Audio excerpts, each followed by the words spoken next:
All right, let's do the I then. And Keir Starmer has been called weak and indecisive. I, for one, am outraged, Lewis. Yeah, well, this is, I mean, obvious. This is by Baroness Warsi. Keir Starmer is weak and failed to show leadership over Labour splits on Gaza ceasefire. This woman is a conservative, and she actually quit the Conservative Party 10 years ago over an earlier brutal attack that the Palestinians made on Israel, and then the fight back from the Israelis. And the main point she's making is that Keir Starmer should have done something else, but I don't know what he could do, because most of the people who support the Palestine situation are in his party.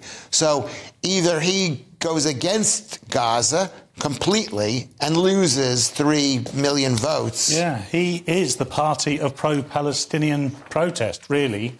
You know, I don't think that's overstretching it to say. And he's got a very difficult job because he wants to be Prime Minister. And Prime Minister of the UK can't be seen to be that partisan, because that essentially, in some people's eyes, makes Labour the party of anti-Semitism, because you can conflate the two quite easily, both Israel and Jewish people. People talk about, oh, you can't put the two together. You can. It's one of the same thing in many ways. What I would say is Starmer is trying to be all things to all men, and that never works.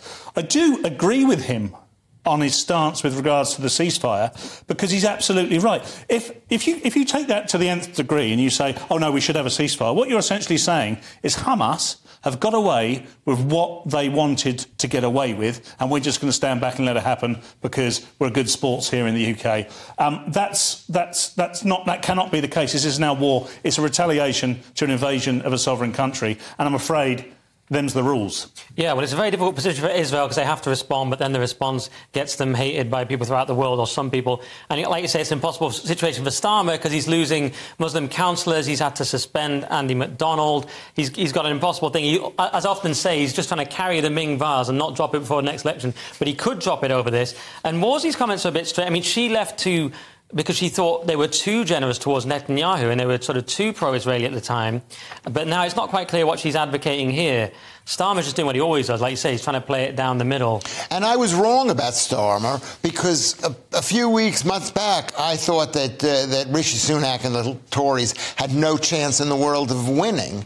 But I think this could be such a major split. If Starmer sides with the Gazans, the Palestinians, I think enough people in the Labour Party will be disgusted by that. Yeah, it could reduce the Tory defeat, but I still think probably Labour wins, sadly.